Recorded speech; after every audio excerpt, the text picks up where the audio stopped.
Scott, we're living in very difficult times for the travel industry. It's hands down the hardest hit sector of the economy due to COVID-19. Hotels are suffering. Tourism is basically dead right now. And I think air travel is probably the hardest hit of the entire travel industry. And meanwhile, you've got a business where you're basically sending daily emails to people to help them save on flights. How are things going with you? Well, when you lay all that out, it sounds stressful as hell. I'm not going to lie. Yeah. Like it doesn't sound like a very enviable position. And, frankly, if you had told me a few months ago what coronavirus would look like over these past few months, how the pandemic would play out and what the future seems like it could be for this pandemic, I would have been, pardon my French, scared shitless. I would have been terrified. And it's not that I'm like totally feel, oh yeah, confident, we're good, we're going to, everything's going to be fine. But I think there are a lot of reasons why I've been much more impressed by the way the team has been able to rally together, impressed by the loyalty, frankly, fortunately, that our members have been able to show us, and the fact that so there has been much less of a business impact, even though we are so exposed, if you will, to the travel industry. I mean, our fortunes are very closely tied to the travel industry, and yet it hasn't needed to, it's not a situation like with the airlines where every single day they need to sell new tickets, and every single day, they're starting at zero. They're trying to generate new revenue.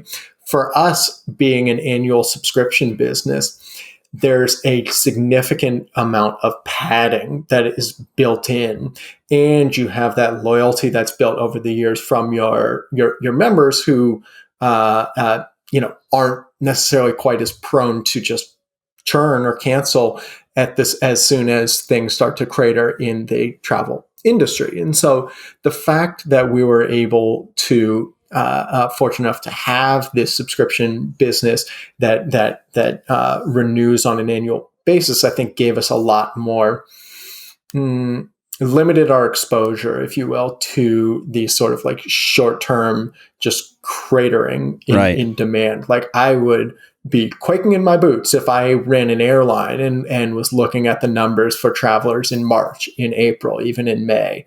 I mean, it's horrendous.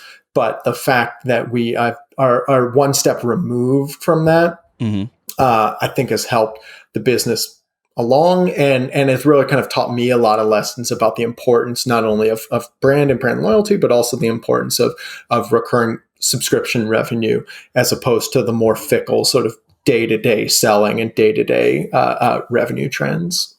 I just want to give people kind of an idea of how bad it is for the airlines. So according to the New York Times, passenger traffic on U.S. airlines is down not like 20%, not 30 or 50%. It's down 95% from what it was this time last year, which is a borderline unbelievable number.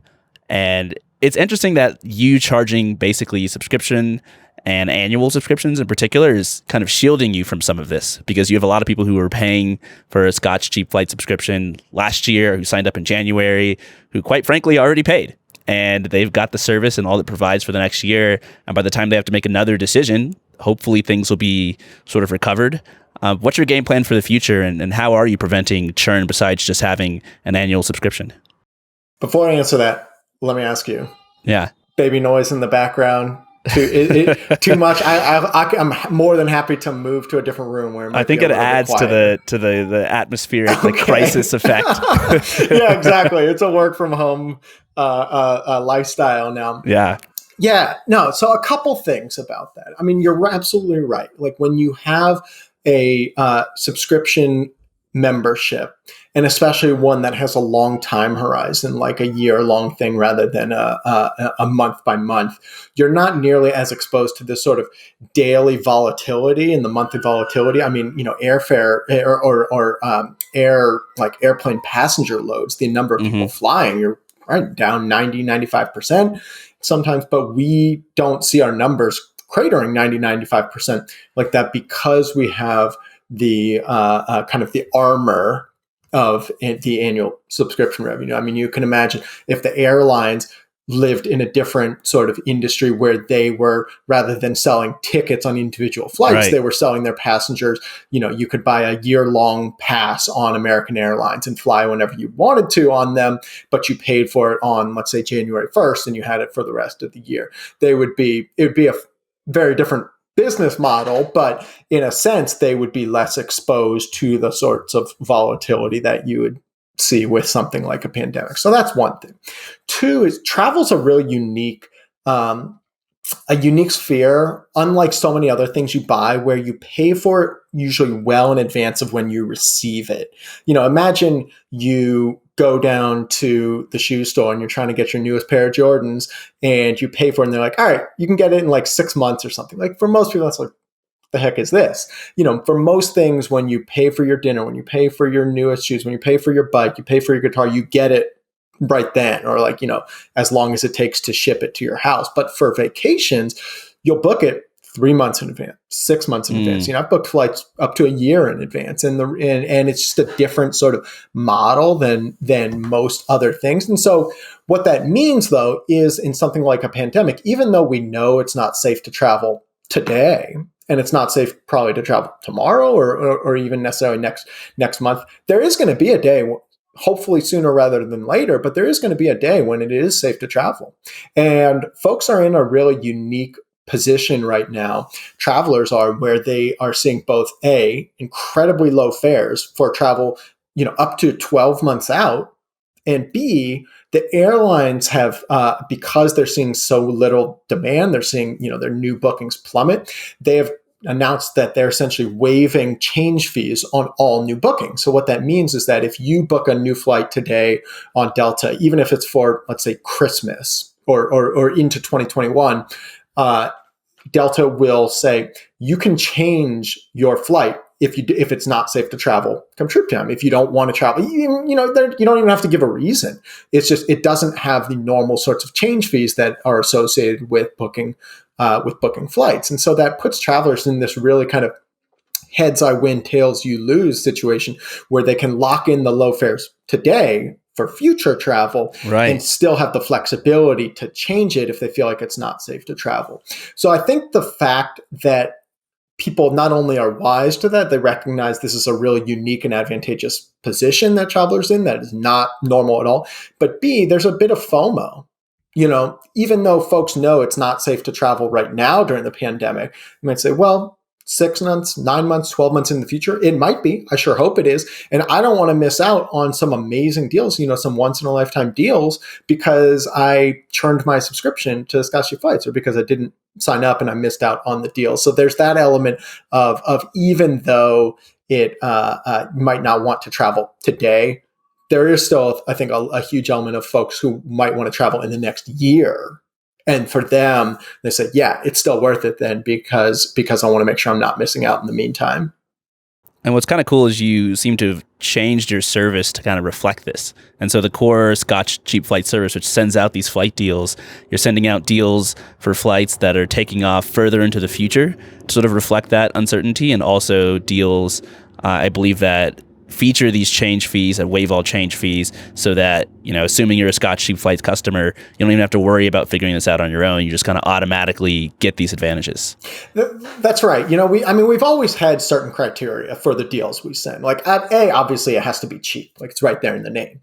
But B, it doesn't just have to be cheap. Like, we're not going to send out a 6-stop, like 50-hour flight to Europe, just like a scented trash bag of a flight like that. Nobody's interested in that. We have a test. We frankly should probably be promoting this more, but we use what's called the mom test. Not only does it have to be cheap, but it has to be a deal we think our moms would be interested in. And a 5-hour flight, or a 5-stop flight to Europe, she's not going to be interested in that. But if it's a nonstop flight, or a quick connection or something at an amazing price, then yeah. So not only do we have those original criteria for the deals that we sent out, but you're right, we layered on these new criteria because of the pandemic to balance a couple things, right? A, first and foremost, we wanted to balance the fact that we are all living in a public health crisis right now. It's a pandemic. We just passed 100,000 people who died in the US today. It's horrible, just awful.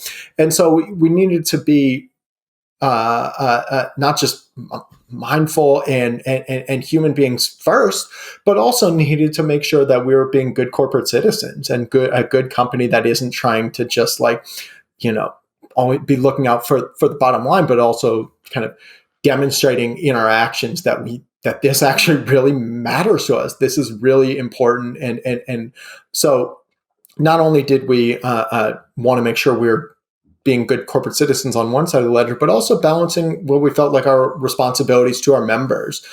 Folks have signed up for this. They are signed up for Scotch Cheap Flights because they want to know about when those really cheap deals pop up out of their home airport.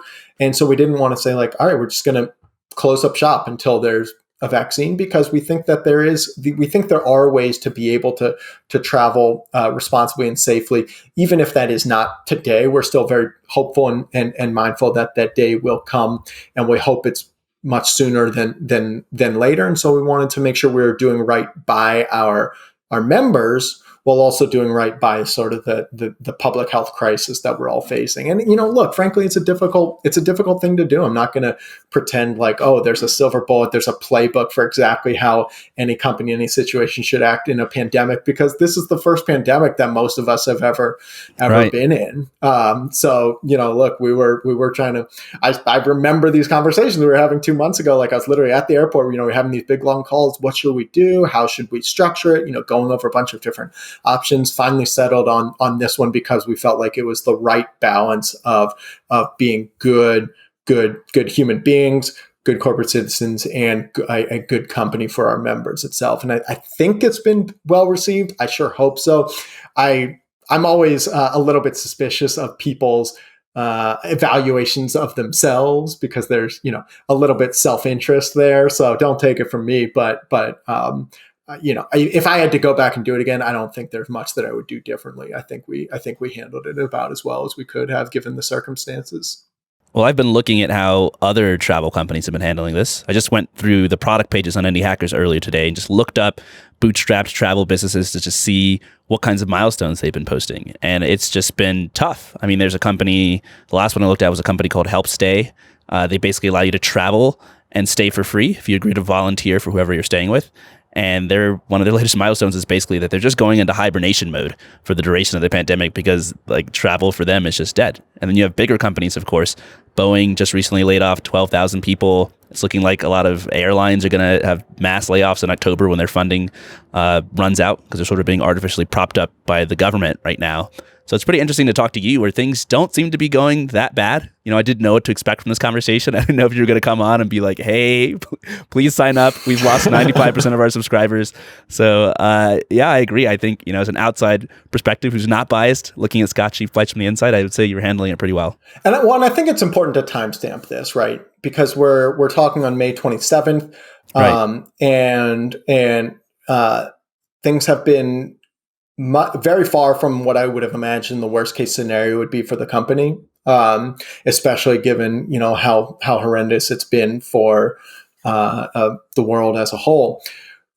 That said, the future, I think, is largely dependent on questions that we don't know the answers to right now, and those are largely medical questions. Sorry, I've got a cat in front of me. Any podcast listeners might not be able to notice, but she stepped right in front of my mic. Welcome, cat. Yeah, exactly. So what I mean by that is, if the pharmaceutical companies and scientists who are studying, drugs and therapeutics and treatments and vaccines make great progress and really kind of knock it out of the park in the next 3 to 6 months, that's going to be a very different future for Scotch Cheap Flights than one where, the treatments fail, the vaccines aren't looking effective, and we're looking at, 2 or 3 years until we feel like humanity's beat this, and travel just craters for years on end. And so, look, I'm not going to pretend like that wouldn't be an incredibly challenging thing for Scotch Cheap Flights and for travel companies around the world. So while I've been relieved and impressed with the team and the way we've all been able to pull through it thus far, 2.5 months in, I think it is important to note from a business standpoint that 2.5 months in isn't the be all end all of where things are going to look. I think there are some hopeful signs that we're off of what might have been the worst case scenario that from what we saw like a month or two ago. But, look, we don't know if there's going to be a big second wave in the next few months. We don't know if what things are going to look like from a vaccine standpoint until we have answers to those questions. Trying to do really long, like medium to long-term projections of what things look like for Scotch Deep Flights, much less the economy, much less the travel sector. Your guess is as good as mine. Are you doing much guessing in that area? Because those are two very different potential outcomes. On one hand, maybe things return to normal. On the other hand, maybe travel is just dead for a few years and your business suffers tremendously. What do you do in that crazy scenario? Do you pivot into a different kind of business? Do you lay off a bunch of people and downsize? Like, what's the game plan? I think part of it is being conservative and very cognizant of the moment and being willing to, how should I say, being willing to make quick changes where you think they might be needed. So, we've got a couple things coming out here in the next few weeks or so that or probably in the next like month or two that I wish we were ready to announce right here, right now on air. Not quite ready yet, but things that we had sort of loosely been tinkering around in our minds before the pandemic became clear. But once it became clear, started to be like, okay, yeah, we need to really hit the accelerator on these matters because they're going to be extra important right now in a way that they might not have been in normal times. So that's one, being willing to change priorities as a result of this, not getting too wedded to your earlier priorities, your earlier game plan. That's frankly no longer, just no longer appropriate or applicable. But part two there is that you want to like at least for us approaching it from in a conservative manner, I think was the right approach, and I think going to be helpful in the long run. And I don't mean that conservative in a political sense, but conservative in a sort of pulling back, being a bit defensive. So, rather than pumping out tons of marketing dollars, tons of Facebook ads, tons of this, which we'd never really done anyway, but, we'd started to dabble, maybe like, hey, maybe we should start to get into some paid marketing and whatnot. But we realized, yeah, as soon as the pandemic hit, it wasn't the right time anymore. It wasn't the right time for two things. One, because interest in travel, just went off a cliff. Travel is not at the forefront of most people's minds right now, nor should it be. I mean, pandemic, people losing their jobs, getting furloughed, losing their hours. Those things are much, much more important and need to be fixed before travel starts to become front and center. But two, so not only would it not be effective, but you're also looking at cash flow issues from a company standpoint. I mean, if you're spending a lot of money on marketing, that's money that can't be spent on payroll, or that can't be spent on health insurance, or can't be spent on things that are much more core to the business. So whereas we might have been in a much more kind of like growth mode in February, by March, we said, okay, we need to get defensive right now. We need to make sure that if this thing becomes a worst case scenario, if it's looking really bad, we need to make sure we are well protected for as long as we can be. I mean, no company can ride it out if you're talking about a 5 or 10 year pandemic where there's no vaccine and nobody can travel or get on an airplane. But if it's, certain decisions we make right now might be the difference between being able to survive, say, 18 months versus being able to survive 24 months or 20 or 30 months, which, is in the realm of possibility of when things could be getting back to normal. And so that's why you want to make those decisions now, because it gives you extra runway for when those sorts of world circumstances, for lack of a better term, giving scientists more time to hopefully, fingers crossed, get this thing licked, and that we can all be safe again, be able to travel again, and things can kind of slowly start to inch back to normal. So, look, we've been really fortunate that we haven't had to do any layoffs. We haven't had to cut salaries. We haven't had to do any of those things yet. But and I'm really hopeful, and like we're basically we've got a 6-point plan of everything we would do before it ever came to that. And we've shared that with the team, because that's the most important thing in our mind, is that we avoid those types of things. We want to avoid cutting anybody's pay, and we certainly want to avoid having to lay anybody off. And I don't think that it's like that we'll have to do that, but people, business is business. The world circumstances are what they are. We're doing everything we can. Like I said, we've got all these other things that we would do before then, including, basically taking my and our CEO Brian's salary down to $1, like doing all, cutting stuff on the leadership team, for doing all these other things before that, because the most important thing in us is to try to protect our team so that we can get, emerge from this on the other end as strong and successful as possible. But the other thing too, though, that I would note is that while it's important, I think, and I think it's important for us to have been defensive, to have been conservative, like literally to be conserving cash in case it's needed later on. We're also constantly monitoring, keeping a really close eye on developments on coronavirus, watching the TSA numbers, watching interest in travel, because when we start to see back on the upswing, we want to make sure we're there to meet that demand. Like, we want to make sure that we are not missing the moment, and that we are, like, you don't want to be burning money on something you think is useless, like trying to convince people in mid-March that right now is the time to be interested in travel. But you also don't want to be missing it on the other end, where, you're so hunkered down that you're missing out when people are starting to feel safe and comfortable hitting the road again. Does that make sense? Yeah, it does. It's kind of a tight balancing act where you have to always be aware of what's going on, because you're right. You want to start investing very quickly if things start turning around, and nobody knows when that's going to be.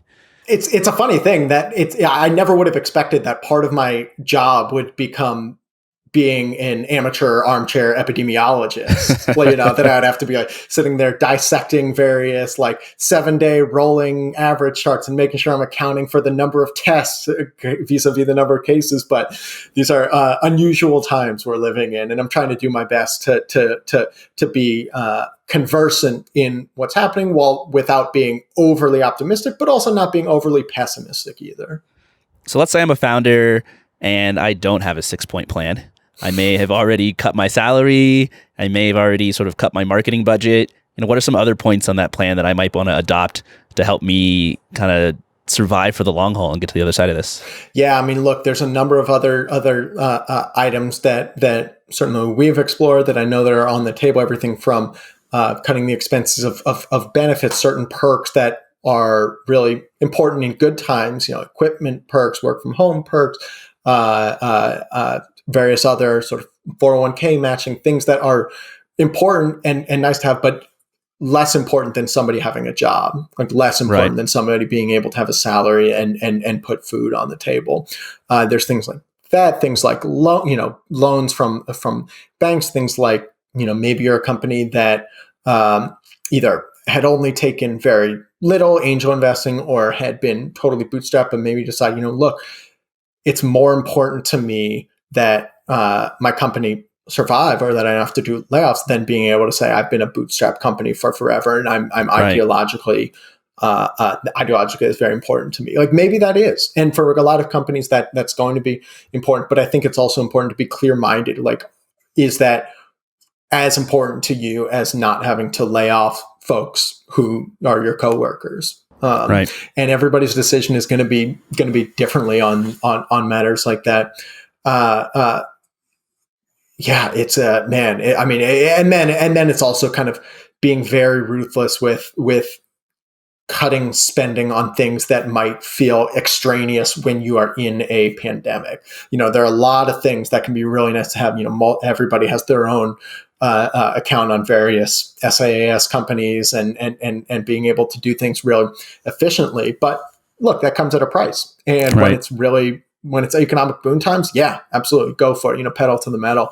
And when we're in a recession, possibly bordering on a depression, it looks a little bit different when you're looking at 4 or 5 figure expenses going out for these various kind of SaaS companies and plugins and whatnot. And you start to have to tell the team, like, look, it might in normal times be important to have this, but is that more important than than not having to lay off folks, or is that more important than not having to cut salaries?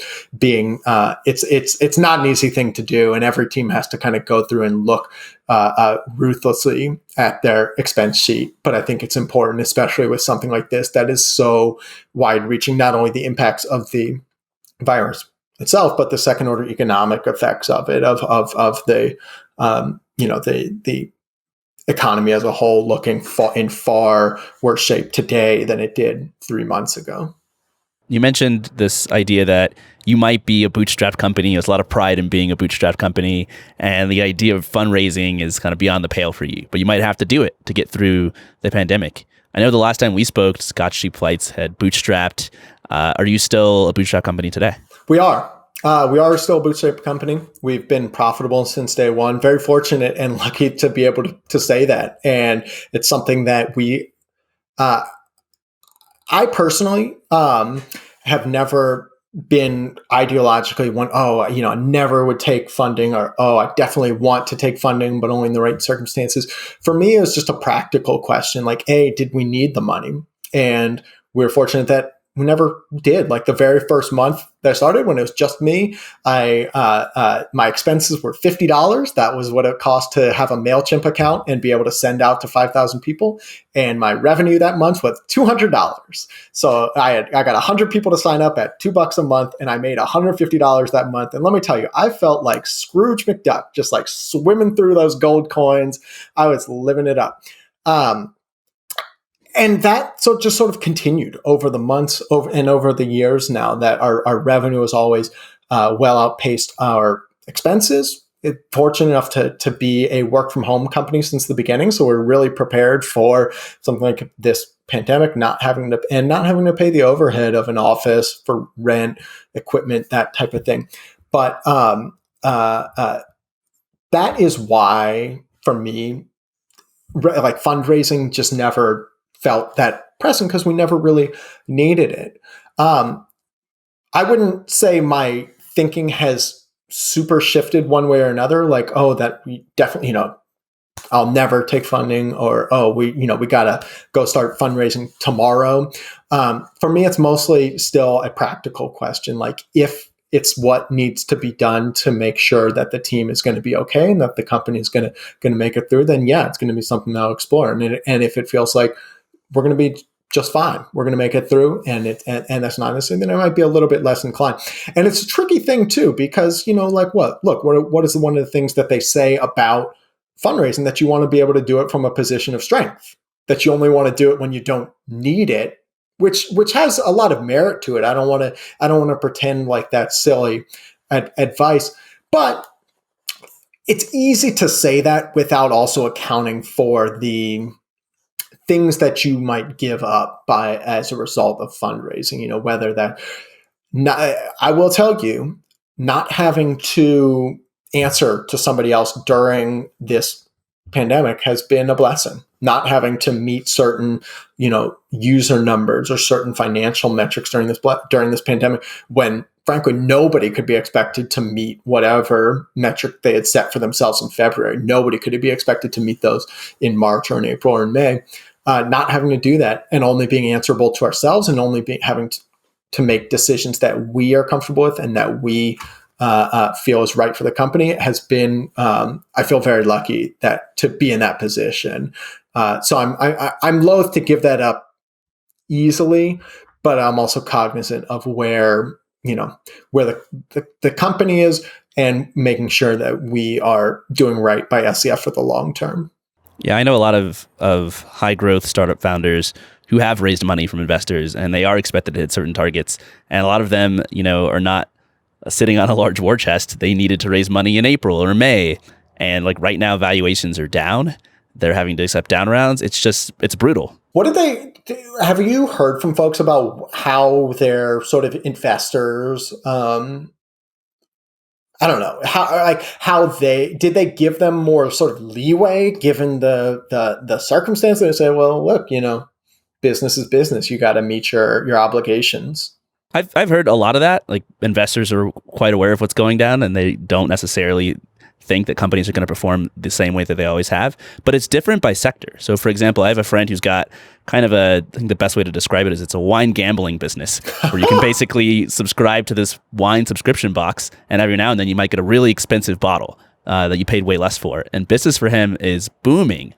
And like for what I know, like investors, might expect him to have higher targets because that industry is doing so well right now. Whereas in travel, it might be the opposite, But I think across the board, regardless if you're trying to raise money, you're probably going to get a lower valuation because investors realize that people are in dire straits right now, and they're also kind of themselves uncertain about the future. We might be heading into like you said, a depression, which is just insane to be saying this and be serious about it. So if you're an investor, you probably want a better deal. Yeah. And I think as a bootstrapper, you just have so many natural advantages going into something like this. We've talked about a few of them. Number one, like you're already generating revenue. You're already, know how to turn a profit because you had to get to this point. You have 2 million subscribers. Many of them are paying. Even when I interviewed you like 3 or 4 years ago, you were already doing millions a year in revenue. So wild. yeah, it's crazy. But like that means that when a pandemic hits, you're not like, oh crap, how do I make money? Like a lot of my sort of high growth startup friends are trying to figure out right now. You've already had a business model. You don't have anyone to answer to. You've already figured out that charging annually is the best way to maximize cash flow. You just have a ton of these advantages that I think other companies don't have. Yeah, and the other thing too that occurs to me there is the benefit of having high margins, which it on the one hand sounds like of course it'd be nice to have high margin. It'd be nice to have a Ferrari, and it'd be nice to have, a beach house in Lake Como. But on the other hand, many companies, especially ones that are funded, would view a multi like a double digit like really high profit margin as a bug, not a feature, because they would say you're not growing fast enough. You should be taking that profit margin that's sitting around and be plowing it back into marketing. You should be getting more users. You should be doing this and that. And without saying, whether one side is correct or incorrect, I think it's pretty clear that when a pandemic hits and when you need to, cash, you need to be conservative, having that buffer, having that margin it's literally a margin where you can say like, yeah, we can have a lot less revenue and still not need to make the cuts that a company that's, running, basically spending as much money as they take in, and then all of a sudden sees their revenue drop by 20 or 30%, they all of a sudden have to make some huge cuts, including layoffs, including salary cuts. And so when you are the type of company that has that more kind of slow, sustainable growth, you don't necessarily see as much volatility. Like you're not going to have the high highs of just like rocket ship, millions of users a month because you plowed tens of millions into Facebook ads, but you also don't have the low lows of as soon as something drops or as soon as something goes wrong, you have to say goodbye to dozens of coworkers, or you have to, tell them that like, hey, sorry, we need to cut your salary by 25%. Like it's hard to put a price on not having to have that conversation. And I feel really lucky to not, to be able to continue to provide for so many employees. I mean, we're up to almost 40 people on the team right now, not only to be able to provide for them, but also their families in such a tough, like economically perilous time. Like the fact that of being able to prevent them from having to feel even worse during this pandemic is a really valuable thing to me that doesn't show up as much in this sort of balance sheet or in the discussion of margins and growth. But, that's also just the kind of bleeding heart liberal in me, and just like, I just want everybody to be happy and good. And so take it with a grain of salt from me. I'm not necessarily the world's best businessman. I think you put it perfectly, though. To the extent that you prioritize growth at all costs as a company, you just increase the variance. It's basically much more extreme, where like, okay, you can reach these higher highs, but the risks are much greater. And if something bad happens, you're not necessarily going to have the cash in the bank to weather this kind of storm. And I think for the vast majority of people starting businesses out there, if you can generate a few $1 million a year in revenue or profit or more, but that doesn't, you're not going to be a unicorn company, that's just fine. And I look at you right now, you seem way happier and way more chill and relaxed than anybody running a travel business has a right to in this particular situation. I think that's a direct consequence of the fact that you're not prioritizing growth at all costs, that you are running a sort of healthy, stable business. Yeah. And listen, fingers crossed that 2 months from now, 3 months from now, that continues to be the case, because look, it's a medical question. If this thing doesn't get licked in the next 2-3 years, I might not be quite as pleasant and happy-go-lucky as I am today. So let's analyze Scotch Cheap Flights as a business, because it's been several years since you've been on the podcast. I'm sure at least a few things have changed about your business model. I know you have a new CEO. I know you've probably raised prices. I don't think you used to only have annual plans back in the day, but you do now. Run us through the sort of nitty gritty. How do you make money and how do you generate profit as a newsletter? Absolutely. So Scotch Cheap Flights is a service. What we do is the way it works is essentially airfare is such a bizarre thing that we all buy, right? Where you have no idea what the price of any given flight is going to be on any given day. It's not like buying a gallon of milk where you go down to the store and, if you buy a gallon, it's probably going to cost more than a half gallon. And what it cost yesterday is about what it costs today and about what it costs tomorrow. And airfare is nothing like that. It's, the exact same flight we'll see from Atlanta to Amsterdam will be literally, and this is a true example, $800 on Monday, $300 round trip on Tuesday, and $1,300 on Wednesday. It's the exact same flight. And if you bought that on Tuesday, glory and rainbows to you. If you bought that on Wednesday for $1,300, like God, gnashing of teeth, like it's horrible. It's just awful. So because it's such a confusing, just horrendous purchase that people have to make, but if that it's something, if you want to take an overseas vacation, if you want to travel somewhere that's more than a couple hours from your house, you almost certainly have to get on a flight. There's no railroad across the Atlantic Ocean. You have to buy airfare. And so there's this thing that nobody understands how it works, and yet we all need in order to take our vacations. And that's why it's such a stressful, such a terrible thing. And layer on top of that the fact that cheap flights are popping up all the time. We just don't know when and where they're happening. They're probably popping up right now or on this call, but if you didn't happen to be searching, the exact right routes or the exact right dates at the exact right time, you would miss it. So rather than either having to be chained to your computer 24/7 searching for flights, or having to fear that you're going to miss out on the next really good deal out of your home airport, what we do is we say, look, we love searching for flights. We love finding those deals. And when we find that next deal from your home airport, we're going to find, the full extent of it. And we're just going to send you a little alert. And that way, oh, wow, that $300 round trip flight to Amsterdam just popped up. Do I want to take that or not? Oh, that $250 round trip flight to Hawaii just popped up. Are there dates in there that work for me? You can kind of decide for yourself, but be in the know for when those cheap flights pop up. So that's the way Scotch Cheap Flights works. We just we're constantly searching all day, every day for those cheap flights, and we alert our members to them when it pops up out of their home airport. And you're right, it's changed a lot over the years. It started out just as a hobby for my friends. This is about 5 years ago. No, actually, I take that back. That was 7 years ago. 2013 was when it's a new decade, man. I know. Good Lord. I cannot believe it's been the better part of a decade that I've been a cheap flight expert, but this is my life now.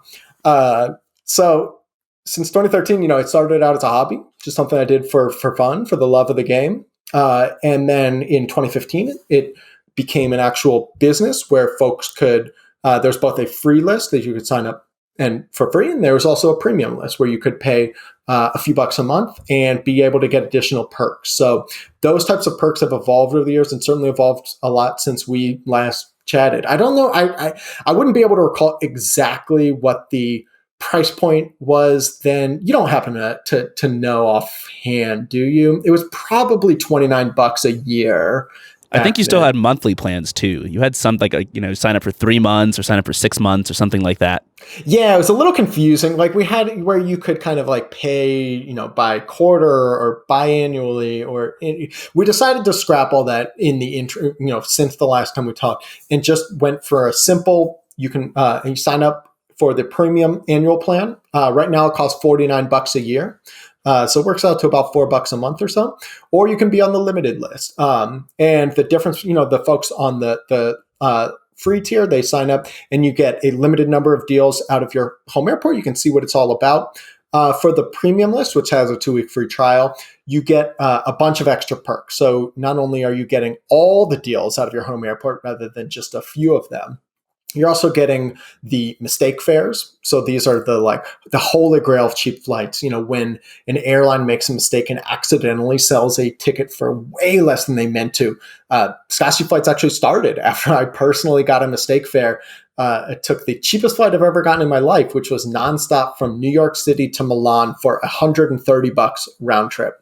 I didn't even know I wanted to go to Milan. I woke up that morning, I had no idea. Milan was not on my radar, but when that $130 round trip flight to Milan pops up, it's not a question. And this is just like an airline employee, like fat fingering something, typing the wrong number in, and now they honor it. Exactly. Like they probably meant to sell it for $1,300 and they forgot a zero. Left out a zero. Tragic, but great for you. I know, shit happens, but it's like they only last for a few hours, those mistake fares, and so you got to find out about it early so that you have enough time to book it before it disappears. And this is powered by, just so everybody knows, like you and a team of flight searchers who are experts at finding cheap fares, doing this by hand. That's right. And then sending out these emails to subscribers so that we can get the deals as fast as possible. That's exactly right.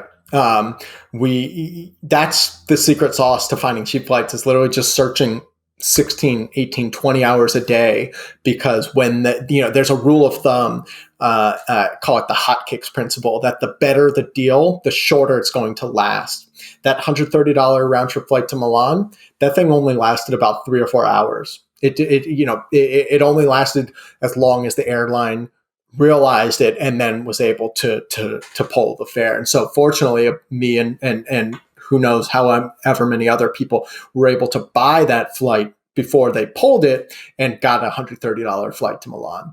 So mistake fares we reserve for just the premium members, deals to Hawaii and Alaska. And then the sort of peak season deals, so middle of summer, Christmas, New Year, those kind of peak travel periods when airfare is especially expensive, but cheap flights can be especially valuable because normally it costs an arm and a leg to fly somewhere in July or over Christmas break. We reserve those for the premium members. And a couple other perks, there's no ads in the premium emails. Right. There's they get them about 45 minutes or so before folks on the free list, because we want to make sure, for the folks who are paying, we want to make sure that they feel special and that they deserve, that they are getting what they're paying for. So your business is technically just like a paid newsletter, paid content business, and this is like my favorite kind of business this year. For whatever reason, I'm obsessed with it. Very, very trendy. It's very trendy, and I think people are kind of sleeping on it. In general, technology is becoming kind of a commodity. It's very easy for people to code. It's not really the differentiator moving forward. If you build a feature, your competitors can build a feature. And I think that makes code pretty similar to media and content, to be honest. Like if you find a cheap flight, someone else can find a cheap flight. If you write a blog post, someone else can write a blog post. And so it's a little bit hard to defend in some ways, but I think it also means that code and media are kind of on a level playing field. And if you're sort of a fledgling indie hacker just getting started and you don't really have that much money in the bank, you don't have a big team, do you want to start, a SaaS company that's going to take you 9 months to code some extremely complex app? Or do you want to start writing a newsletter and providing immediate value to people today or tomorrow? So I think this is a big part of the reason why it's kind of blowing up. People are figuring out that people will pay for content as long as that content is actually useful. It's not just something that's fun. It's something that's making them money or saving them money. And that's very clearly what you're doing with Scotch Cheap Flights. And it's also a really easy, lightweight way to test the market, to see if you've got product market fit, because people will tell you right away if they're willing. You'll just see it. Are people willing to pull out their credit card and pay for the information that you want to, that you're gathering and sending out? And a lot, I see this as a problem, I think, in a lot of budding entrepreneurs, is that they'll get very kind of hung up in their own head, gaming out various scenarios, all very theoretical, all very, business plan for X, Y, or Z. And they'll spend so much time on the theoretical plan without realizing why don't we just test a few of these things out? Like, why don't we actually just stress test it in the real world and start to see what people say? Because that's the, in the end, that's the most important metric. Are people willing to buy what you're selling? So many, I think, business plans treat that as a sort of, we'll eventually figure it out. Whereas I would argue that should probably be one of the very first things that you do. Agreed. You can improve the product later on. And, the people who stick with you, those are going to be your early evangelists. But this is one of the reasons why I think newsletters have taken off, places like Substack. It's interesting. A lot. I can count at least 3 of the top 20 Substack writers. This paid monthly or paid newsletter service. At least 3 of the folks who are in the top 20 list there are former coworkers of mine when I was a journalist. Wow. Like literally people who I could just call up on the phone right now. Hey, how's it going?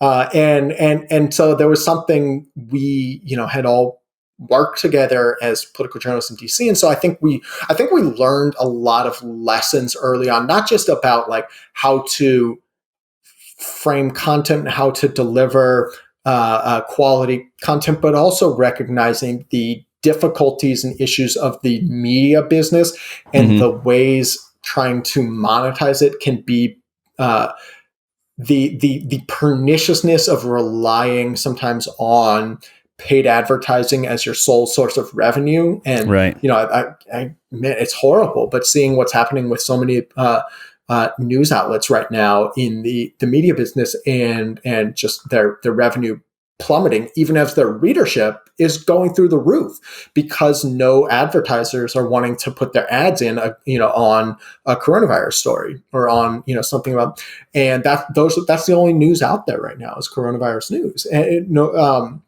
so you're seeing people just getting laid off left and right, and that I think is really indicative of a broken model, like a broken media model. And so a lot of the folks in the newsletter industry have realized your fortunes can be directly tied to how much people are subscribing to what you're saying, signing up for that, and you can build on that rather than being this sort of 2-step dance where you build an audience and then sell that audience to advertisers. It works a lot simpler and more sustainably when you and your audience can have a much more direct financial relationship. Yeah, and that's what you guys have always had at Scotch Cheap Flights. It's always been sort of a freemium model where people are either on the list for free or they're paying you directly. There is no third party, there is no middleman, and there are no misaligned incentives. Talk to me about your freemium model. How necessary is that? Do you need to have a free tier in order to get paid subscribers? And also, do you think you can start sort of a paid newsletter today and just charge right out of the gate? Or do you think you need to spend time building up some goodwill among free subscribers before you can put a price on it? That is a really good question. I will confess that. So let's rewind to the beginning of Scotch Cheap Flights. I found this $130 trip to Milan. I get back, all my coworkers and friends heard about it, I guess, and word had spread. Hey, and they came up to me, "Hey Scott, I heard about that great deal you got. Can you let me know next time you find a fare like that so I can get in on it too?" And so rather than trying to remember every single person I needed to let know about this deal, it's like, why don't I just start a simple little email list? That way I can let everybody know at once. And so that's how Scotch Cheap Flights began. It was literally just the simplest way to be able to broadcast out information to everybody who wanted to get it. And I did it for like 18 months just as a hobby, just for fun. When it had grown enough to the point where I graduated out of the free tier of MailChimp and started having to pay $50 a month to do that, I wasn't thrilled about that idea to have to pay MailChimp money so I could email information about flights to my friends. But it also told me, wow, there's enough people signed up to this that maybe there's a business opportunity here. And so started throwing around different models in my mind. We talked about advertising, supporting business, not only my issues with that from a media and journalism background, but also the fact that, look, when you only have like 5,000 people is incredibly impressive. That 5,000 people want to listen to what you have to say. Go tell an advertiser that you have 5,000 people listening to what I have to say. They will laugh you out of the room. Yeah, they don't care. Like they're like, okay, we'll give you like 50 cents to advertise against that. So it's problematic for a number of reasons. Consider the affiliate route. Like, what about, having affiliate links where if somebody buys something through a link in there or buys a flight that I mentioned, we can, I would get some cut of that. And I didn't like that for two reasons. One, I felt like it erodes some trust or has the potential to. I don't think in all instances, I don't think affiliate fees inherently are always going to erode trust, but I think it can for a certain segment of the audience, and you really would have to have a ton of credibility built up for somebody to say, I am going to ignore the fact that he financially benefits from me purchasing it, and I'm going to take what he has to say at face value.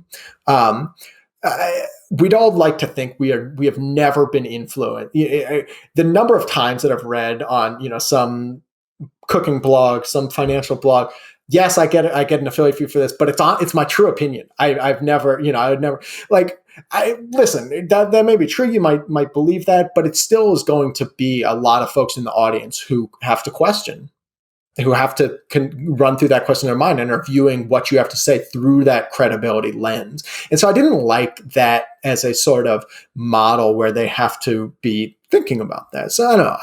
I set that aside and went with the freemium model. Like Spotify was the one that really kind of occurred to me as the most a prominent version, where they have both folks who are on the free list and folks who are on the premium list, with extra folks for folks who are on the premium, with extra perks. Sorry. The reason why I went with that freemium rather than just an all premium tier was twofold. One, first and foremost, I just didn't want to kick anybody off. Like I mentioned a soft, squishy liberal. I don't know. I like people. I've been doing this for a year and a half for my friends. Like I didn't want to have to tell any of those 5,000 people who'd said, yeah, we want to listen to what you have to say, Scott. I didn't want to tell them, well, you're going to have to pay me a couple bucks a month if you want to listen to what I have to say. Like, obviously I wanted to be able to build a business that would need some amount of revenue to sustain itself. But I wanted there to be the possibility for folks to continue to have that relationship without necessarily being ready or willing to make it to take things to the next level, if you will.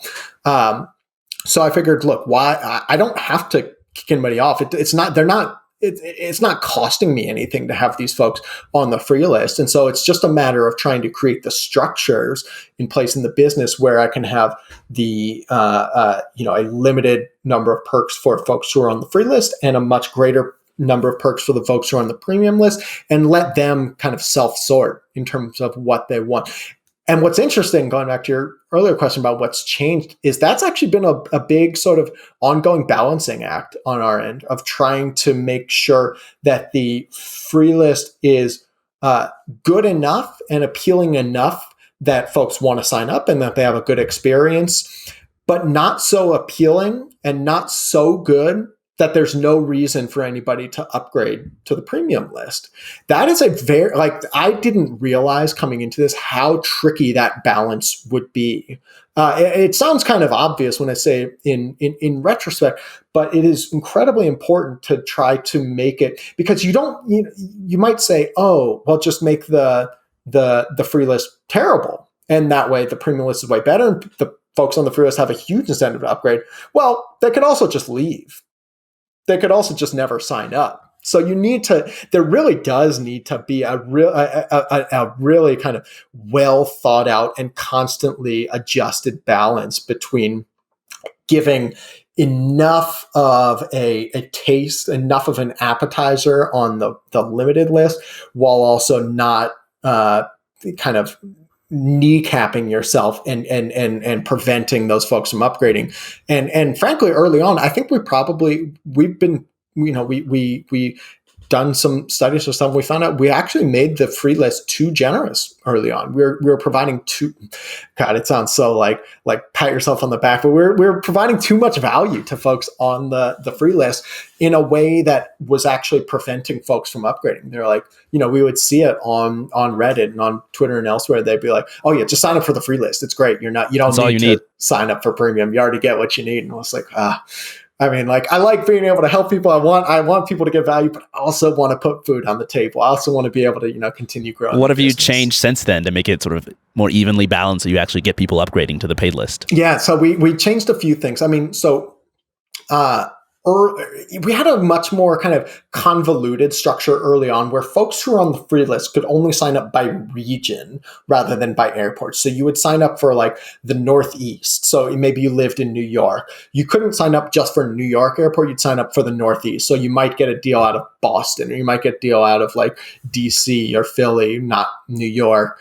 It just sort of depended. But whereas in order to get deals out of your specific airport, to choose one, you had to be on the premium list. It was a little bit kind of convoluted. Right. It ended up creating a bit of a tech nightmare behind the scenes. Fortunately, we decided as a company to shift away from that.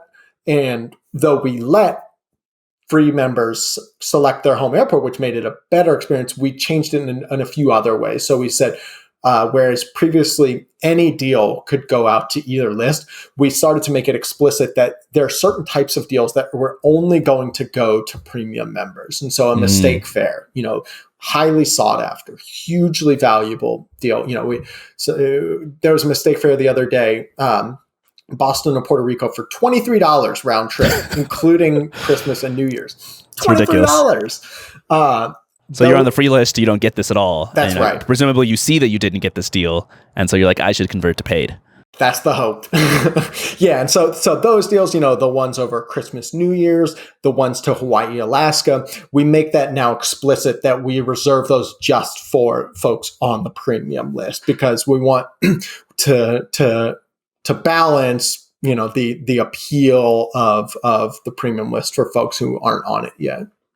I think one of the cool things about having a freemium business is that your particular company, and this is not true for every company. In fact, it's not true for probably 90% of the people I talk to. Your company grows a lot through word of mouth. If somebody saves a lot on a flight, they naturally just want to brag to their friends and tell people, hey, look how much money I saved on this flight. Yes. I'm going so-and-so. I'm going to this place. And like this kind of word of mouth growth. Nobody has ever bought a $300 flight to Paris and just quietly went about their day. It doesn't happen. People brag about it and talk about it. And a lot of people talk about word of mouth growth as something you can engineer. And of course, there are things you can do to get people talking about you, having better customer support, having a better product. But a lot of it is just sort of inherently baked into what you do. And so if you have a ton of free users, they kind of act as evangelists for Scotch cheap flights, and they tell their friends, and they sort of grow the product for you. So the last time we talked, I think you said something like 40 or 50% of your traffic was coming from just word of mouth. Is that still the case today? And how else do you acquire customers besides your users recommending it? I think it might have been even higher than that, because it's still to this day the far and away the number one source of new signups. We've basically done almost no paid marketing up till this point. I mean, like I said, our sort of what we had planned on doing until about March was, okay, we're going to finally start doing some paid marketing this year. We're going to finally start, trying to put some Scotch Flights ads out there. And then the pandemic hit, and we were like, well, so much for that plan. And that's why it's been so, I think, we've been so fortunate to have been a company that's grown through that organic word of mouth, because it just doesn't cost anything, A. And B, I think the folks who sign up through that are a lot stickier. They're much less likely to churn. They're much more likely to convert. They're much more likely just to come into the situation with a charitable lens. Like if you're, imagine you've got two people who come to your product, one person who came there because they clicked a Facebook ad, and another person who came there because their best friend told them, hey, I use this service and I love it. I mean, it doesn't take a rocket scientist to say which of those two people is more likely to become a customer of yours. It's going to be the one who has recommended it, because they come in looking for reasons for yes. Whereas I think with a lot of paid marketing, you might come in being a bit more skeptical. You have a higher bar that you need to clear as a company to convince that person that you're providing good value. So, I don't know the exact numbers off the top of my head where, organic word of mouth signups, but I mean, it's been the majority of our signups for basically since day one. And it's not to say that like the rest of it is not paid marketing. Again, we've done basically no paid marketing. It's basically like media, trying to do a lot of not just social media, but a lot of interviews talking with journalists and reporters about flights, demystifying airfare, talking about flight refunds, all this and that, and then trying to get the word of Scotch Cheap Flights out there as a result. So, but the other thing too, that not only do I think the folks on the free list are valuable as a source of referrals, as a source of, someone on the free list might refer their friends just like someone on the premium list might. But I think it's also beneficial because they are a source of people who are much more likely to convert than into a premium user than somebody who's never heard of your product. It's a lot shorter step between being a free member of Scotch Cheap Flights to being a premium member than it is to being somebody who's never heard of Scotch Cheap Flights to becoming a premium member. This is why free trials exist. This is why freemium models exist. You want to ease folks into it so you can have a chance to be able to demonstrate value in that time. And so for us, even though, like I would love for every single person who's on that limited tier to become a paying member of Scotch Cheap Flights, we know we have work to do with them. Like there are a lot of folks that we haven't convinced yet, but they're still said we value you enough that we want to get your emails, and it's incumbent on us to continue providing that and looking for opportunities where we can try to maybe give a nudge or demonstrate enough value that they say, yeah, maybe the premium tier is right for me. But look, I'm not going to pretend like that there's not some segment of folks who have, for one reason or another, decided free tier is where I'm at and I'm not ever going to sign up. And those people are still valuable to us, not only because I love being able to help people travel and enjoy the world and being able to not have to overpay for flights, but also because, like you said, they have friends who they can refer. We have ads in the free list that's important for us to have those numbers. There's a lot of reasons why folks on the free list are still a very much a net benefit for the company as a whole, purely in business terms. Well, listen, Scott, I want to respect your time. We've been going for about an hour. I probably have like 4 or 5 more questions I want to ask you. Okay, great. Because I want to dig into this stuff. It's so fascinating. First, you mentioned kind of growing through press. And I've noticed this. I just incidentally saw a quote from you in the New York Times. I was just reading about airlines and flight cancellations, and it was kind of like flights expert Scott Keys of Scotch Cheap Flights. And they even put a direct link to Scotch Cheap Flights in this New York Times article, and multiple quotes and links to your Twitter. What's your press strategy? How are you so successful to get into these sort of top tier publications? And also what are the results? Do they drive meaningful traffic? Is it worth the effort? Yeah, great, awesome question. Early on, you would see it very much. Anytime there's a press mention, you'd see spikes in new signups, and I'm sure those still exist today. They probably exist as much or more as they used to, but because we're a much bigger company than we were 3 or 4 years ago, you don't necessarily see any given day having a huge spike. Now, every once in a while there might be, but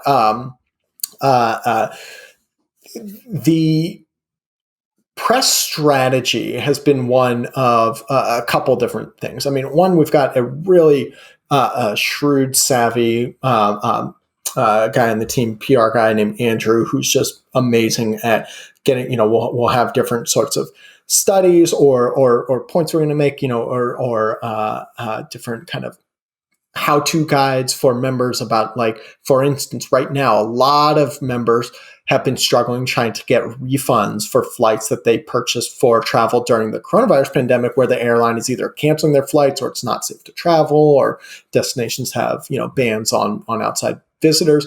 And in many cases, the airlines have been stonewalling them on a refund that they're legally entitled to, but folks don't necessarily know this, that nor should they. Who has time to be an expert in everything else in your daily life, but also be an expert in the refund rules of airlines and the regulations that the Department of Transportation has put on this?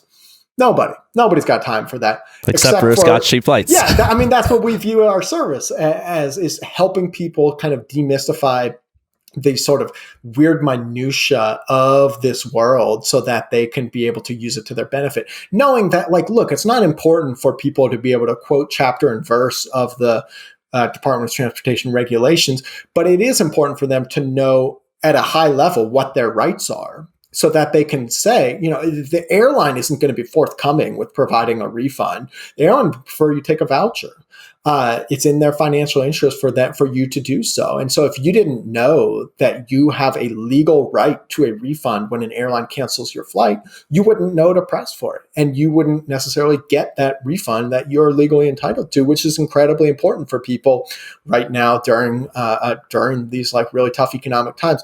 So even something like that, where, going rants on this about on Twitter and helping kind of break down section by section of the Department of Transportation, calling out when airlines are doing a crap job of treating their customers right, highlighting it when the airline, in instances where the airlines are doing a good job, all trying to sort of not only educate members, but knowing like, look, there are a lot of reporters that are interested in this, especially there's a lot of local TV that is trying to stick up for consumers' rights, looking for instances where folks have been mistreated. And so between trying to kind of get information out there through various social media, through our emails, through doing kind of PR pitches, that's been really lucky to be able to get a bunch of press that way.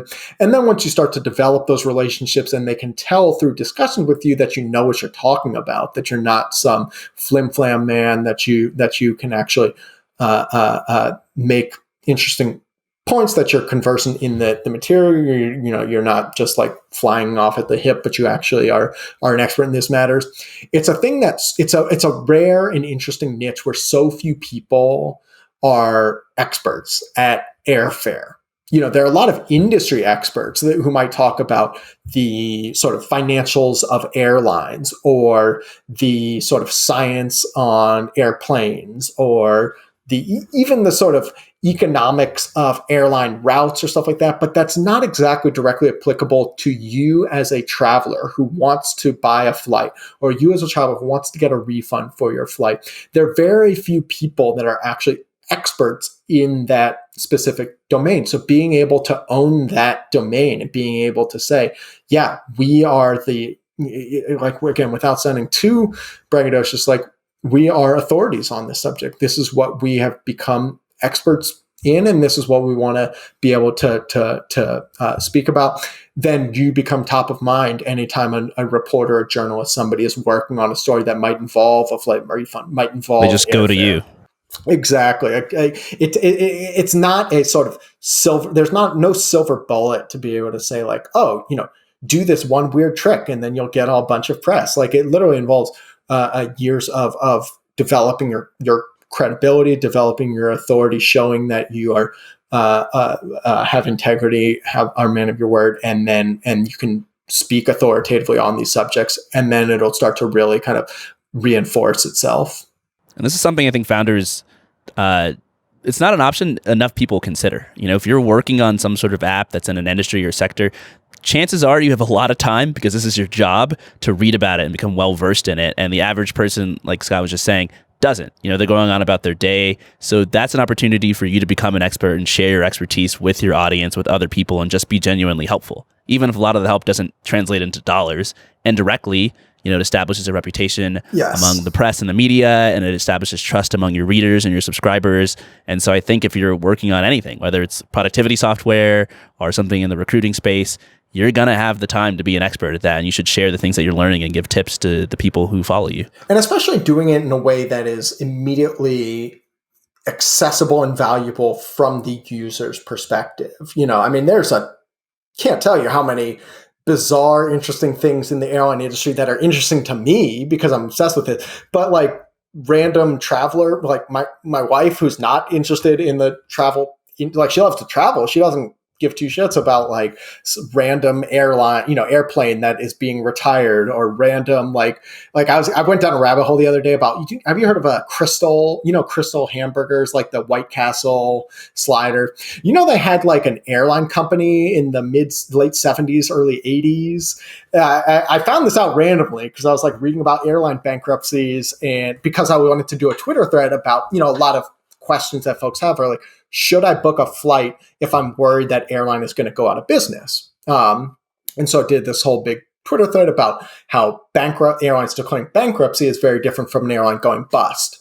airlines declare bankruptcy all the time. American has declared bankruptcy. United has, Delta has. They all keep flying through it. It doesn't, like, the point of it, the Twitter thread was, it doesn't really impact you if an airline declares bankruptcy as a traveler. Like, even if you have existing reservations, your mile almost certainly going to be completely fine. That was the information that I posted publicly because that's what's valuable for users. For me, I loved going down this rabbit hole when I found out, it was looking through a list of airline bankruptcies, that Crystal Hamburgers had an airline in the 70s and 80s, and like going through, I literally spent an entire afternoon like reading through it's called the Crystal Glazer. It was like a internal corporate publication where I was just reading every random ass thing about this airline. Totally uninteresting probably to most people, but I was obsessed. And being able to really differentiate between the information that I think is valuable for members, valuable for the general public, information that is interesting to you personally, is a valuable skill. Knowing what where to be espousing information and where to bite your tongue. Well, I'll tell you, it's interesting to me from a business perspective what the synergy was between having an airline and like a hamburger fast food restaurant. There's no pretzels, there's no peanuts. It's only Crystal hamburgers on the plane or something like that. Funny you should mention, they it was based out of Chattanooga, I believe, and they actually would there were no like Crystals nearby, so they actually would put a freezer in with frozen. You could buy like frozen Crystal hamburgers in the bun. Very disgusting, but very kind of like 70s, 80s TV dinner. Not surprising they went out of business. Yeah, exactly. They actually, and that's part of it. They just declared bankruptcy a few months ago. But yeah, I guess the purpose was so that the managers and the corporate executives could fly to Crystal locations that were in random places around the country, not near a sort of like major commercial airport that place that like Delta or United flew. But yeah, apparently it's like a big thing in the 80s. Like President Reagan held a rally there. Like George Bush and Bob Dole both campaigned there. It was like this whole, I was like reading this bizarre bygone era. They also bragged about having a 94-year-old pilot, which I was like, I don't think that's something you want to brag about. Like, that seems like I think you want to hide that. I don't think you want to. Simpler times. Saying the quiet part out loud there. So we're talking about, providing actual value to people, not just telling them everything that you're interested in.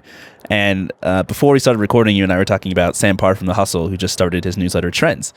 And I asked him for his tips on how he would start a paid newsletter today. And one of the things he said is very similar to what you're saying, which is that you can't just give people any information. You have to give them valuable information. And in his case, that was helping people make money. So The Hustle Trends is kind of like spotting gaps in the market and helping, aspiring founders and entrepreneurs start businesses and make more money with their businesses. Whereas you're providing value in almost the opposite way. You're helping people save money with Scotch Cheap Flights. So, for probably the vast majority of subscribers, if I'm a premium member and I'm paying you, what is it, $50 a year for a membership? I'm going to make $49. I'm going to make more than that just in savings. But I wonder what the differences between the two are. For example, if you're saving people money, does that mean you can't charge, $100, $200, $300 a year, like something like the Hustle Trends would charge? Yeah, so a couple thoughts there. First of all, I mean, we've had folks tell us, Scott, why aren't you charging like $500 a year? I mean, with the average savings from we only focus on the best of the best deals. The average flight that we send out is $550 off of normal prices. And so if you think about that, if you buy one ticket in the next 11 years, you've broken even. So you might ask, well, why don't you charge, $500 or something like that?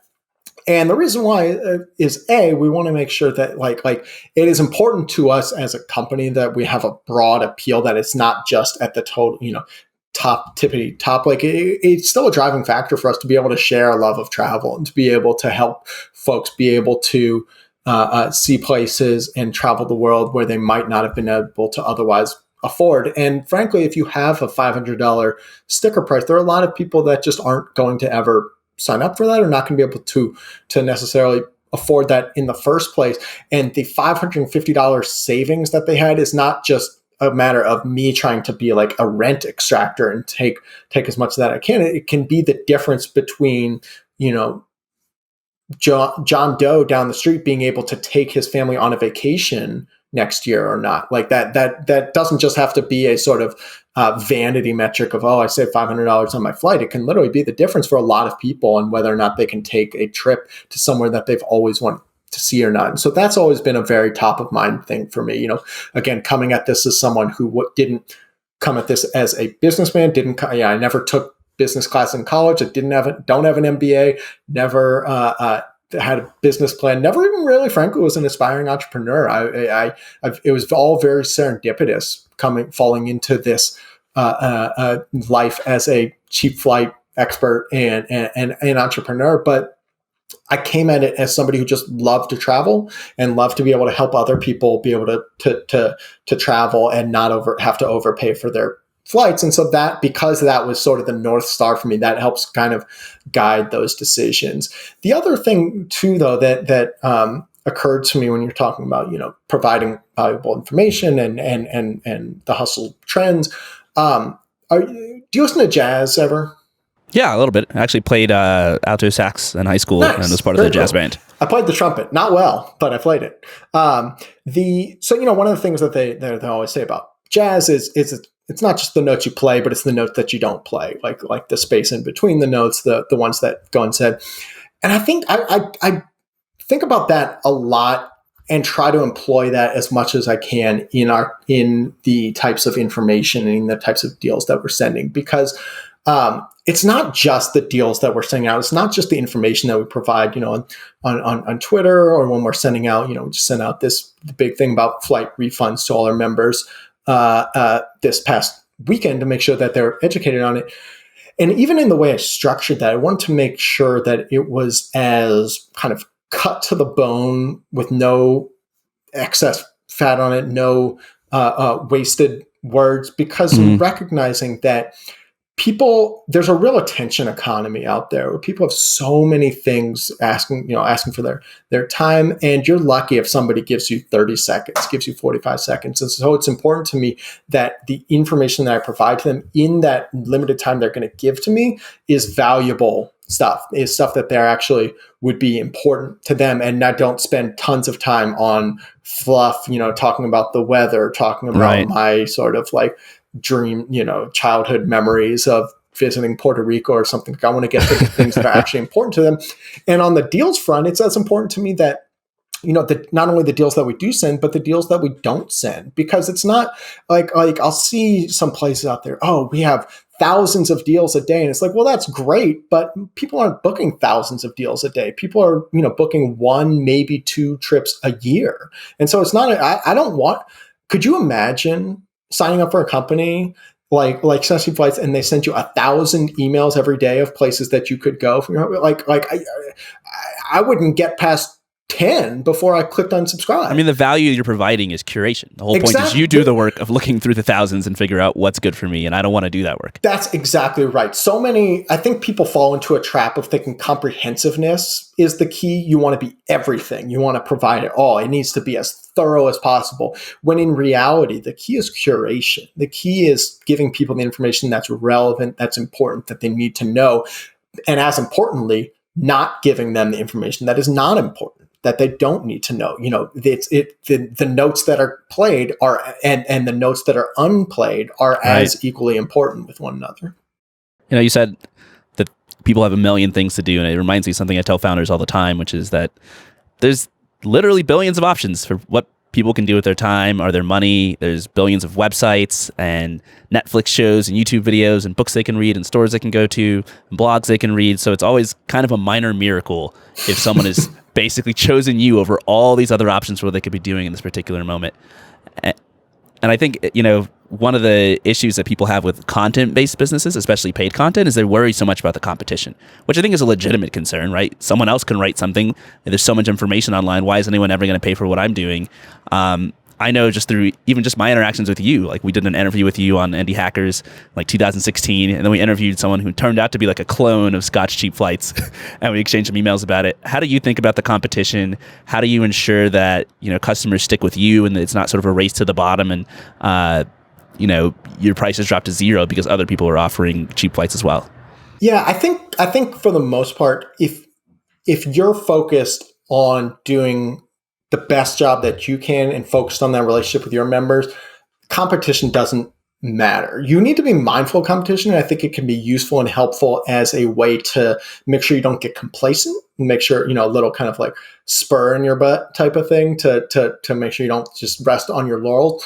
But I think for the most part, very few people are doing a ton of comparison shopping in their day-to-day life. It's mostly a question of, am I enjoying this product or not? Do I want to continue to get this service or not? We're much more judged against a quality metric of in and of ourselves than against somebody else. And so for us, it's been the biggest competition in our mind has always been apathy.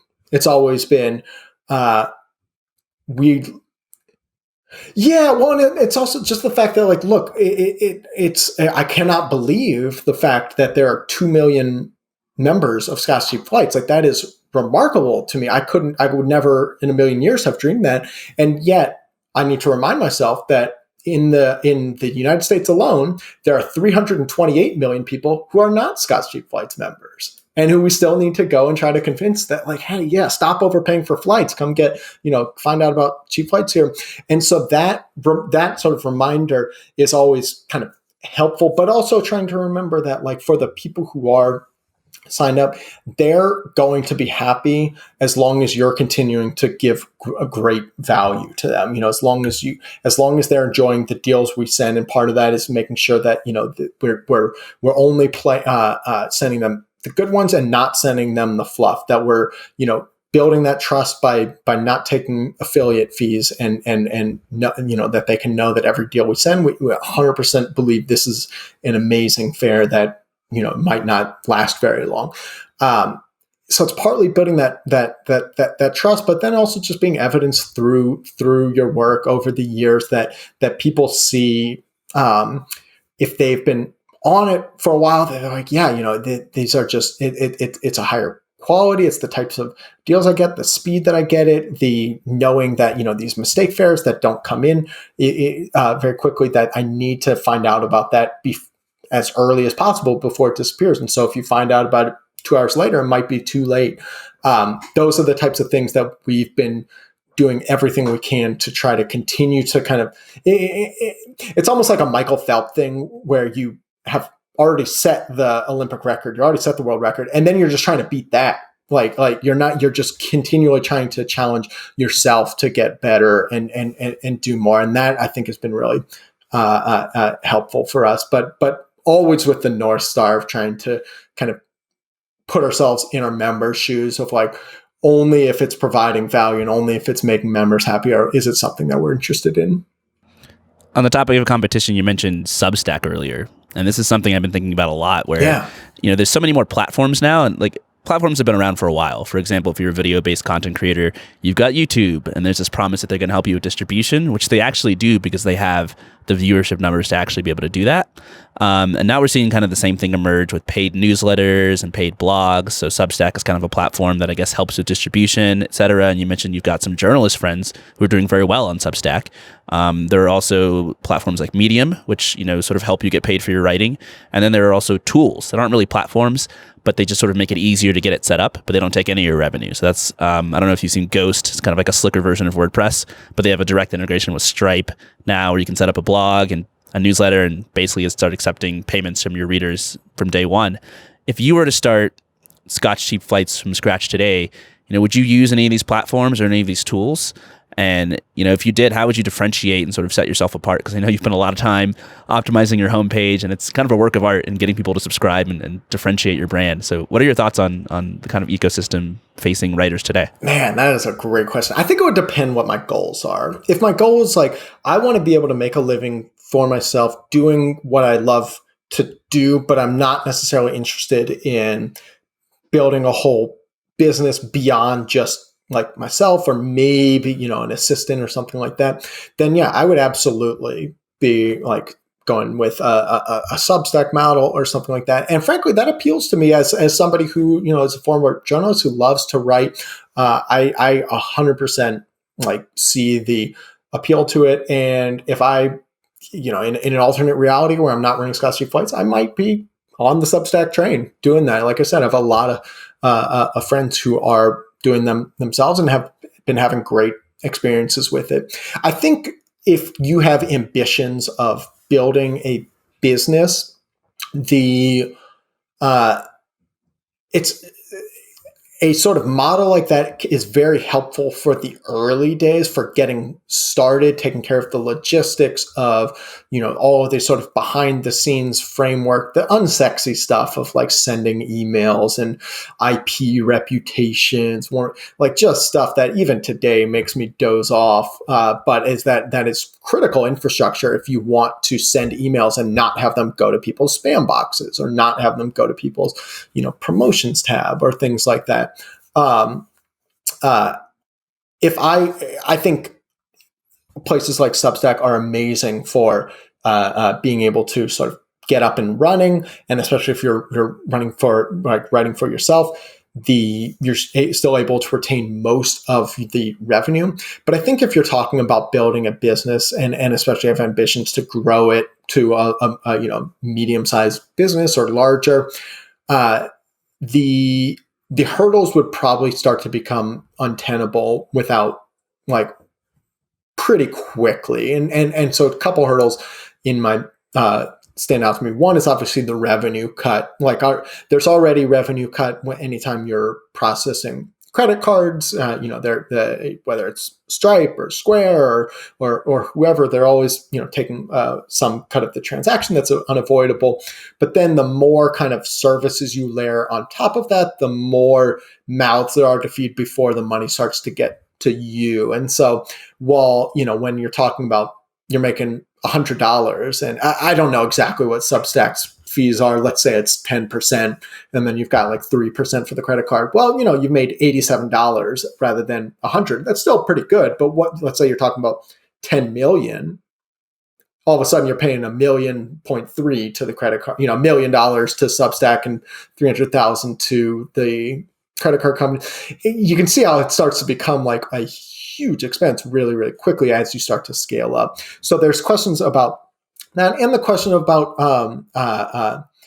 you and your relationship with your audience. Your email list is incredibly important, incredibly valuable if you're building that sort of structure. And I'll be honest, I don't know exactly how it works with Substack. Let's say you're a writer on there and you decide to leave because you want to start your own business. You don't want to be paying the fee. I don't know if you're allowed to bring your email list with you to still have that connection with your audience or not. And if you're not, that's a huge hurdle, and that would be something that would scare me off if I had ambitions to build a company, because that would tell me I'm basically locked in to being on Substack in perpetuity. I could never leave if the circumstances change. You don't happen to know, do you, how it works? No, I'm not quite sure. I should sign up and check it out. But there are other models too, like Patreon, for example, which I'm pretty sure doesn't give you direct access to your subscribers' email addresses and contact information. And it's a tough balance for those platforms, I think, because on one hand, they want you to sign up, so they want to offer you perks like that, but they don't want it to be that easy for you to leave and just graduate. And they don't want to have a business model where literally everyone who's successful leaves their platform. So I agree with you, and I like that you framed it in terms of kind of, what are you doing this for? Are you just a writer who loves to write? Or are you more, trying to wear the business hat, in which case you probably want to be responsible for all areas of your business? And it's almost like being an artist or a musician, you go to the record label because you love to sing. Well, guess what? You've just outsourced 3/4 of your business to them. They're charged for distribution now and the business model and the marketing, and all you're doing is the product, the singing. So of course you're going to give up a ton in response to doing that. So it's kind of the same for writers, I think. Yes, that couldn't have said it better myself. So the last thing I want to ask you about, and then I finally let you get out of here and go about your life, is scalability. I mentioned earlier that one of the advantages that code has, that it's always been kind of a rare thing. There are much fewer, coders in the world than there are writers, is slowly disappearing. And so technology is sort of no longer becoming, unless you're Google or something, you can afford to invest in all sorts of technology that others can't. It's no longer really a moat. Whatever you build, others can build. But one of the advantages that I think code has over media is that it is just infinitely scalable. You build a product, that product provides a service.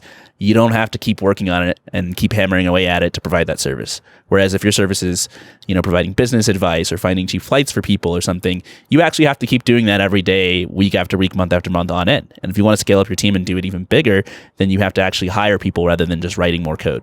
So how do you think about scaling your team? And what's your advice for someone out there who's sort of like stymied by this stumbling block, and they're not sure that they can really build and scale a team, and they're worried that it's going to be a lot of hassle to do that? Yeah, there's a temptation among tech founders, Silicon Valley types, to always be asking the question, can it scale? But especially always looking for scalable solutions. And it's not that that is wrong or misguided, but I think there is a temptation to always be looking at that as a solution without necessarily thinking about the areas where that might not be applicable. It's a classic sort of man with a hammer, everything looks like a nail. So you take something like content curation, finding cheap flights, even something like writing articles. There is certain things that humans do well that computers are not especially designed to do well. A computer it doesn't. It'd be hard to train a computer to have the creativity to paint the Mona Lisa, or to write Moby Dick or something like that, because they are like for X, Y, and Z technological reasons. And so to me, in my mind, differentiating between those two factors is the key there. Realizing what are the things that you don't necessarily want humans having to do every single little thing that can be eminently repeatable. Yeah, look for scalable tech solutions on those, but also making sure that you're not trying to apply that solution to areas where it is important that humans write it, not just because they can do it better, but also because that's what that's telling your audience. If you're a subscriber, you're a reader, you're something. People aren't stupid. Like, they can realize when something like even take something like tech, like customer support, they can tell when that email that they've gotten in return is written by a computer or a person. They can tell when that Twitter account is a bot or a person a lot of the time, and especially in the world of companies, business, tech.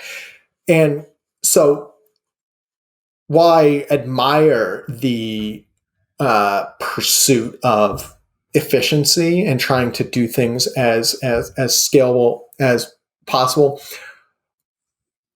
reputation and brand, it's easy to overlook how important those can be, both as you're building your company, but also as you develop a user base, as a member base, in building that sort of two-way relationship with them, where if they feel like, yeah, that's another person over there behind the screen who I understand, who gets me, who's listening to me, that is a much different relationship than one where they feel, like they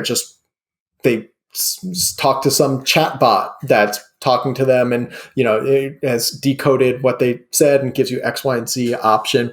I mean, I'm not saying like, self-help FAQs are a terrible thing. Like, they can be important in some context, but I don't overlook the importance of building brand loyalty and building customer loyalty by looking for those areas of human interaction where, by having that interaction with the person, they actually grow to like your brand more. It's not always just a question of efficiently connecting the customer with the answer to the question that they have. It can also be an opportunity to have a good interaction, a good quality interaction with that person, where they leave that interaction, they leave that conversation with a higher opinion of you and your company than they had coming into it. Does that make sense? That's such a good point, because even like a company like Google, for example, where primarily people say pretty good things about it and like it, consistently the negative things I hear are they've automated their customer support, your account can get deleted or closed, and you have no recourse, you have no idea what's going on. They can take down your Chrome extension, and it's just all automated. And like that's just a tremendous source of frustration. And to your point earlier that it's kind of man with a hammer, the full saying is to a man with a hammer, pretty much every problem looks like a nail. If you're a developer and you think your company's going to be 100% code all the time, then you're going to neglect the fact that some parts of your company don't scale with code.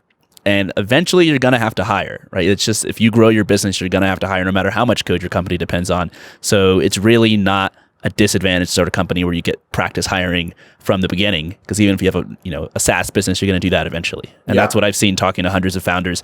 I've never met anyone who's like, we're doing $10 million a year in revenue. And it's just, me by myself writing all this code. Like you have to hire customer support. You have to hire people to help you out. So you might as well get practice doing that early on. Yeah, absolutely. Anyway, Scott, I've taken up way too much of your time. Thank you so much for sharing your advice and your wisdom with us and coming on and telling us how you're handling the pandemic and surviving things. Not at all. This has been really fun. I appreciate your having me on, getting to chat about this stuff. It's been really fun. So thank you. I'm indebted to you.